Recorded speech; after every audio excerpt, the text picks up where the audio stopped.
أعوذ بالله من الشيطان الرجيم بسم الله الرحمن الرحيم واتبعوا ما تتلو الشياطين على ملك Sulaiman. Jadi mengikuti oleh mereka itu Yahudi, ataf di atas nabadha. Nabadha ini satu kelompok mereka itu, sebahagian mereka itu mengikuti matatslu akan barang yang telah dibaca, artinya yang telah dibaca oleh segala syaitan di atas masa kerajaan Nabi Sulaiman. Jadi sebahagian kelompok Yahudi itu mereka mengamalkan apa yang telah dibaca oleh syaitan pada masa kerajaan Nabi Sulaiman. Dari apa dibaca? Min sihri, daripada sihir. Inilah permulaan adanya sihir, yaitu pada masa Nabi Allah Sulaiman. Dan ada ianya syaitan itu mengebumikan ianya sihir itu di bawah kursi kerajaannya Nabi Sulaiman. Jadi buku-buku sihir itu mereka tanam di bawah kursinya kerajaan Nabi Sulaiman. Kapan ditanam? Di ketika Allah mencabut kerajaannya Nabi Sulaiman. Inilah asal mula daripada tempat terbitnya segala buku sihir yang iblis, yang syaitan kebumikan, yang syaitan tanam di bawah kursi kerajaan Nabi Sulaiman. Pada ketika Nabi Sulaiman itu hilang kerajaannya. Jadi sebab kenapa Nabi Sulaiman bisa hilang kerajaannya? Ini adalah sebabnya Nabi Sulaiman pernah hilang kerajaannya. Itu kalau di dalam dijelaskan, dan sebab demikian bahwa sungguh satu perempuan daripada istri Nabi Sulaiman itu sujud ia bagi patung akan 40 hari. Jadi salah satu istri daripada Nabi Sulaiman itu, dia itu sujud kepada patung 40 hari. Maka Allah memperingatinya Nabi Sulaiman oleh Allah dengan mencabut kerajaannya demikian masa. Inilah kenapa para syaitan itu bisa menanam buku-buku sihir itu di bawah kursi kerajaan Nabi Sulaiman, dikarenakan Allah pernah mencabut kerajaannya itu karena ulah daripada istrinya yang sujud kepada patung 40 hari. Dan sebab kehilangannya kerajaan itu bahwa sungguhnya Nabi Sulaiman itu ada ia satu cincin tersebut yang telah diturunkan oleh Nabi Adam daripada surga, yang meletakkannya Sulaiman apabila masuk ia kepada WC. Di setiap Nabi Sulaiman masuk ke WC, maka Nabi Sulaiman melepaskan cincin tersebut dan meletakkannya.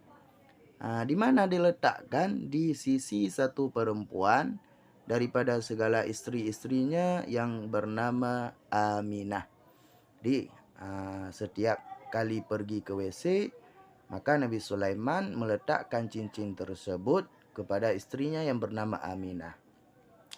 Maka adalah setiap orang yang memakainya cincin itu memiliki ia akan dunia dengan barang yang ada di dalamnya dunia. Jadi siapa saja yang memakai cincin tersebut, dia bisa menguasai dunia dan seluruh isi yang ada di dalam dunia itu.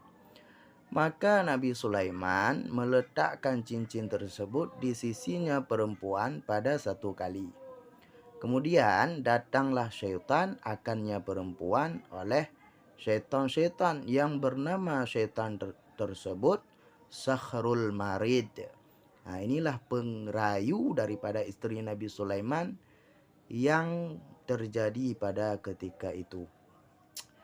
Syaitan tersebut menyerupai ia dengan rupa Nabi Sulaiman.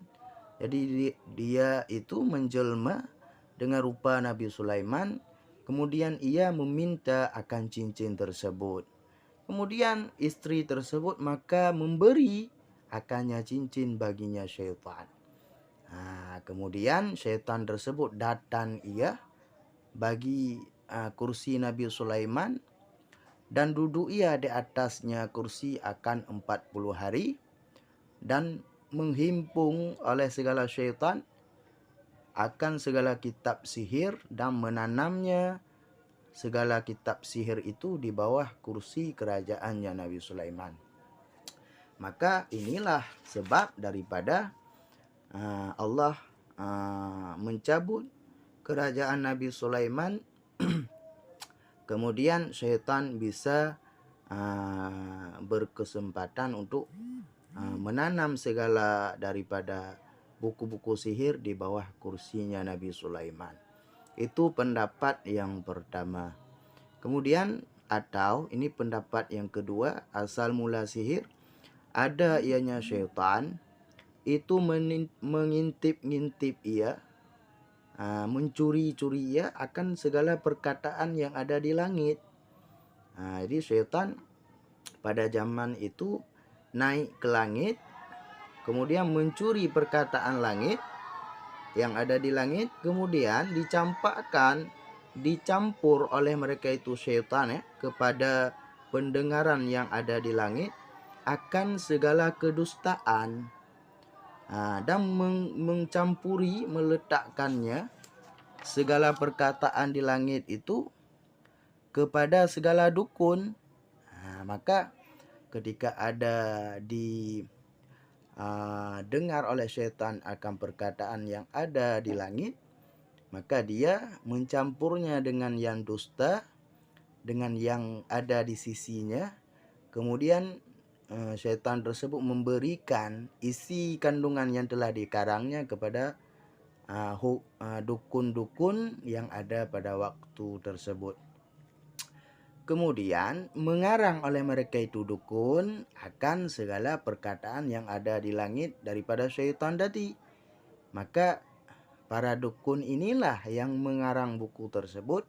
Jadilah sebuah perhimpunan daripada ilmu-ilmu sihir. Kemudian dan viral lah, masyhur akan demikian. Artinya sudah menyebar akan perbuatan syaitan dan dukun yang sudah mengarang buku-buku sihir. Kemudian dan sampailah kepada Nabi Sulaiman bahwa sungguh jin itu telah mengajari ia akan yang gaib-raib, yang ilmu-ilmu yang ada di langit. Maka menghimpung oleh Nabi Sulaiman akan segala kitab. Kemudian ketika sampai kepada Nabi Sulaiman berita tadi, maka Nabi Sulaiman langsung mengumpulkan semua kitab tersebut dan menanamnya segala kitab itu di bawahnya kursi Nabi Sulaiman. Ini adalah pendapat yang kedua yang menyatakan bahwa Nabi Sulaiman itu yang menanamnya sendiri ketika menghimpung semua kitab yang telah dikarang, yang telah diberikan oleh syaitan daripada pendengarannya yang ada di langit. Maka manakala telah meninggal ianya Nabi Sulaiman, niscaya menunjuki oleh syaitan di atasnya kitab sihir akan manusia. Jadi ketika Nabi Sulaiman sudah wafat, maka para syaitan itu membawa jalan seluruh manusia itu untuk menggali kembali buku-buku sihir yang tadi. Maka mengeluarkan oleh mereka itu manusia akan buku-buku sihir yang tadi.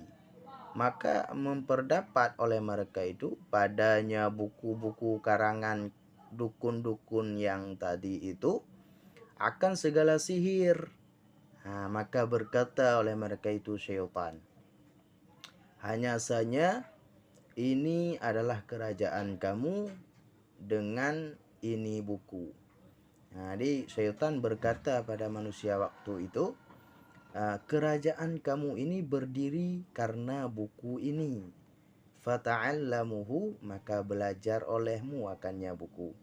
Jadi begitulah tipu daya syaitan untuk manusia pada waktu itu. Kemudian dan membuang oleh mereka itu manusia yang ada pada waktu itu akan segala kitab-kitab nabi mereka itu. Jadi mereka tidak memakai lagi akan kitab-kitab yang ada pada nabi mereka itu. Maka berkata Allah Ta'ala, qala Allah Ta'ala, itu adalah untuk membela bagi Nabi Sulaiman yang telah dituduh di atas Yahudi pada perkataan mereka itu.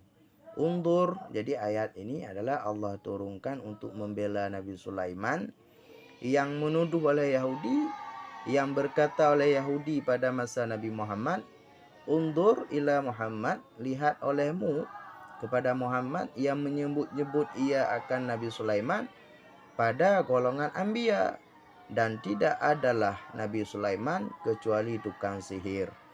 Jadi para Yahudi masa Rasulullah, mereka menuduh Nabi Sulaiman sebagai tukang sihir dan menyalahkan Nabi Muhammad yang menyebut Nabi Sulaiman itu adalah golongan anbiya. Maka Allah menurunkanlah ayat wattaba'u ma tatlu syayatin tersebut. Maka Allah membantah di dalam ayat wa ma kafara Sulaiman, dan tidaklah kafir Nabi Sulaiman. Artinya apa? Tidak berbuat oleh Sulaiman akan sihir-sihir tersebut. Karena bahwa sungguhnya sihir itu kafir ia.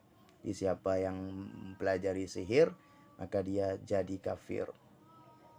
Dan tetapi walakinna itu bisa dibaca dengan tasydid dan takhfif. Bisa walakinna pakai tasydid dan juga bisa dengan walakinish syayatin.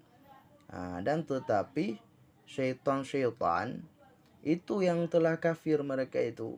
Tetapi bukan Nabi Sulaiman yang kafir. Allah membantah di dalam ayat, syaitanlah yang kafir mereka itu, yang mengajari mereka itu akan manusia, akan sihir. Jadi yang mengajari sihir tersebut adalah syaitan, bukan Nabi Sulaiman. Ini adalah jumlah hal daripada dhamir kafaru. Di sihra ini kita bacakan ini hal keadaan kafir mereka itu.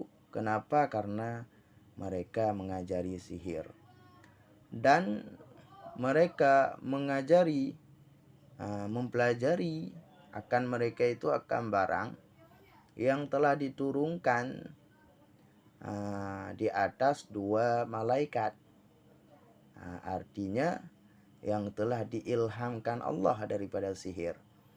Jadi sihir tersebut dari mana dipelajari syaitan dan dukun-dukun tadi? Allah menurunkan dua malaikat yang Allah ilhamkan kepada malaikat ini daripada ilmu sihir, dan dibaca dengan kasrah lam kainaini. Untuk bisa dibaca malakai ini, juga bisa dibaca kainaini. Dengan apa? Bibabila, dengan satu negeri Babilonia.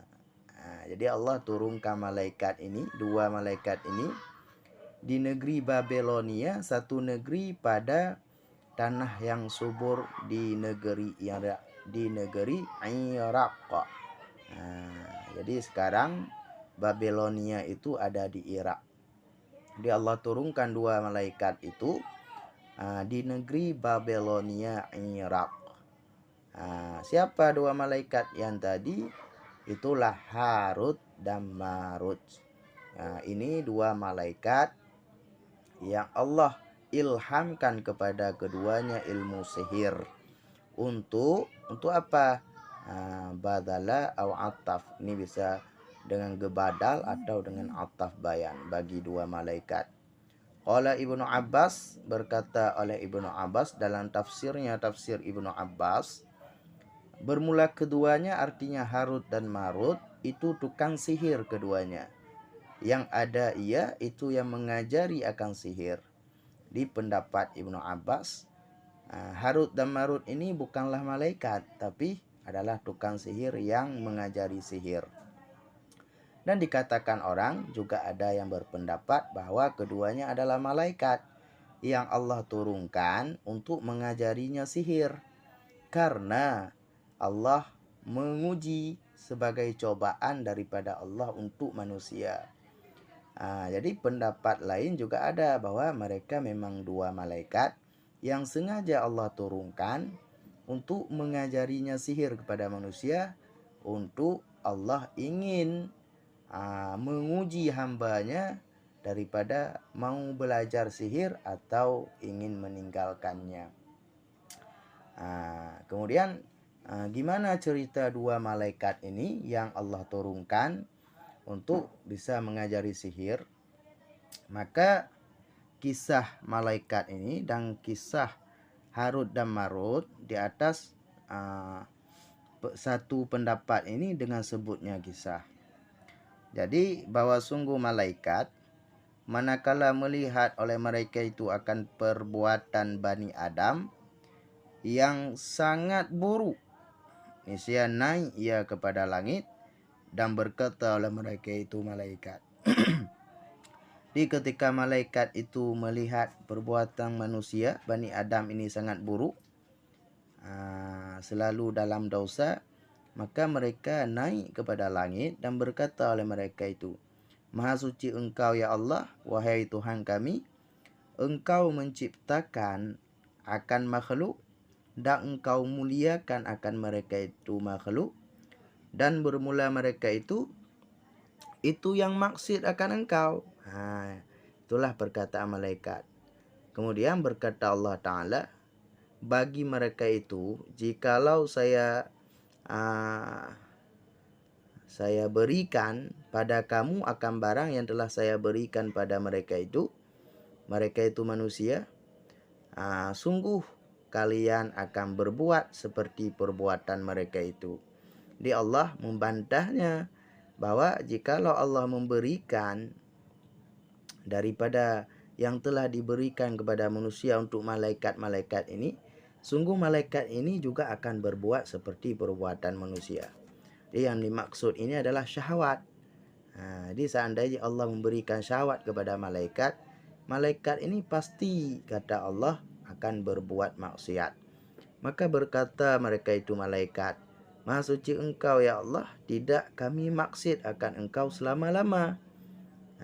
Tapi para malaikat pada waktu itu mereka membantah bahwa menjelaskan tidak akan pernah maksud kepada Allah selama-lama. Maka berkata Allah Ta'ala, pilih olehmu bagi kamu akan dua orang malaikat. Maka Allah merintahkan pilih dua orang malaikat. Maka memilih oleh mereka itu Harut dan Marut yang tadi. Siapa Harut dan Marut ini? Kalau kita pakai pendapat yang kedua tadi, bahwa dia adalah dua malaikat. Dan ada ianya dua Harut dan Marut ini daripada soleh-soleh mereka itu malaikat. Maka Allah menurunkan ianya dua, maka memberi oleh Allah pada keduanya akan syahwat. Maka malaikat itu Allah beri syahwat. Yang paling soleh tadi yaitu Harut dan Marut. Kemudian memerintah akan keduanya dengan menghukum kepada dunia. Menghubung kepada dunia dan menghukum di antara manusia dengan kebenaran. Dia Allah perintahkan untuk turun ke dunia dan sebagai hakim di antara manusia dengan kebenaran. Kemudian Allah melarang keduanya daripada minum, daripada syirik dan membunuh dan zina dan meminum khamar. Jadi Allah larang mereka itu akan hal ini. Kemudian Allah mengajari akan keduanya akan Ismul A'zam. Jadi Allah mengajari keduanya akan Ismul A'zam dengan maka adalah apabila sesudah waktu petang, maka naik mereka itu dengannya Ismul A'zam kepada langit. Jadi ketika waktu sudah petang, maka dengan Ismul A'zam tadi mereka naik ke langit kembali. Kemudian bahwa sungguhnya malaikat datanglah ia kepada dua malaikat yang tadi akan satu perempuan yang dinamakan perempuan itu adalah Zuhra, dan ada ianya Zuhra itu secantik-cantik selama-lamanya, jiddan, sangat-sangat cantik. Di Zuhra ini satu perempuan yang jamilatud jiddan, sangat-sangat cantik. Maka manakala jatuhlah pandangan keduanya malaikat di atasnya Zuhra, artinya sudah jatuh hati karena saking cantiknya Zuhra ini. Dua malaikat itu mengambil dengan hati mereka itu, kedua malaikat tersebut. Maka merayu ianya dua akannya Zuhra untuk dirinya. Maka merayu mereka ingin memiliki Zuhra tadi. Fa'abat, maka enggang, maka tidak mau Zuhra, kecuali dikasih syarat, kecuali bahwa menghukum ianya dua baginya Zuhra di atas suaminya Zuhra. Dikasih syarat baru mau, bahwa malaikat yang dua tadi mau menghukum suaminya Zuhra. Fafa'ala, maka berbuat ianya dua malaikat yang tadi. Mereka sudah melanggar daripada perintah Allah untuk menghukum di antara manusia dengan yang benar. Langgaran pertama yang dibuat para malaikat ini dua, gara-gara perempuan yang cantik, yaitu Zuhra yang tadi, di atas menghukum suaminya Zuhra. Kemudian setelah membuat hukuman kepada suami Zuhra, malaikat yang tadi merayu kembali Zuhra. Maka enggang kembali ia, kecuali bahwa membunuh ianya dua akan suami Zuhra. Maka berbuat kembali dua malaikat tadi, membunuh suami Zuhra, kemudian merayu kembali akan si Zuhra yang tadi. Maka enggang kembali Zuhra, kecuali bahwa meminum ianya dua malaikat akan khamar, maka berbuat kembali ia. Maka semua larangan Allah yang tadi membunuh, kemudian minum khamar, sudah diperbuat malaikat dua tadi. Kemudian merayu kembali ianya dua akannya Zuhra kembali, maka enggang lagi Zuhra, kecuali bahwa disujud ia bagi patung. Maka berbuat ianya dua malaikat, sujud lagi kepada patung. Kemudian merayu lagi ianya malaikat tersebut akan Zuhra kembali, maka enggang lagi daripada si Zuhra ini, kecuali bahwa mengajari ianya dua akannya Zuhra akan Ismul A'zam yang tadi. Kata Zuhra, baru saya mau yang terakhir untuk bersamaku, ajari aku tentang Ismul A'zam. Ismul A'zam tersebut yang bisa naik ianya dua malaikat dengannya Ismul A'zam kepada langit. Maka mengajari ianya dua akan si Zuhra tadi Ismul A'zam yang Allah ajari kepada mereka yang tadi. Fatalathu, maka membaca Zuhra akannya Ismul A'zam, maka naik ia dengannya Ismul A'zam kepada langit. Maka Allah jadikannya Zuhra akan bintang, maka dianya bintang Zuhra. Yang sering kita kenal yaitu bintang Zuhra yang Allah jadikan akan Zuhra yang tercantik pada yang telah merayu dua malaikat tadi. Maka manakala kamu mengetahui ianya dua akan demikian, artinya mereka sudah sadar ditipu oleh Zuhra, maka merencana ia akan naik kembali, akan membaca kembali Ismul A'zam. Maka manakala mereka naik keduanya, niscaya patahlah sayap keduanya.